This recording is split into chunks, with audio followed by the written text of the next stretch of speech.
Жители республики могут воспользоваться кэшбэком на детский отдых. Уже сегодня можно приобрести путевку в оздоровительные лагеря, которые участвуют в программе, через сайт мирпутешествий.рф. А с 5 мая заявки на путевки будет принимать и Республиканский центр детей и молодежи. В этом году список мест детского отдыха, которые предлагает ведомство, пополнится. Появятся дополнительные базы и на Черноморском побережье. Елена Кононова о том, куда на отдых можно отправить ребенка и при этом хорошо сэкономить. Коми-приемная кампания заявок на детские путевки еще не началась. Но уже сегодня родители активно обращаются в Республиканский центр детей и молодежи. Многие из них в прошлом году уже воспользовались кэшбэком на детский отдых. И сейчас снова хотят получить приятный бонус.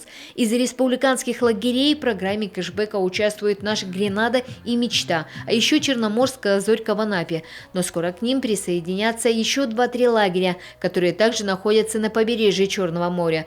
Какие именно, станет известно 5 мая. С этого же дня можно будет подать заявку на путевки. Если вы говорите про путевки, которые распределяются через Республиканский центр детей и молодежи, необходимо зайти на сайт дети11.рф и при оплате необходимо ввести регистрационный номер вашего заведения, который вы получаете тоже на этом же сайте Дети11. А еще путевку с кэшбэком можно приобрести через сайт мирпутешествий.рф.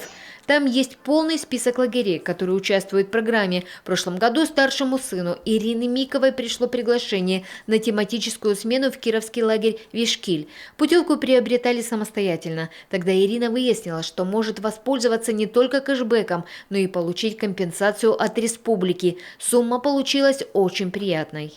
Общая сумма возврата денежных средств по оплаченной путевке составила примерно 2/3 стоимости. То есть это достаточно большая экономия для семейного бюджета.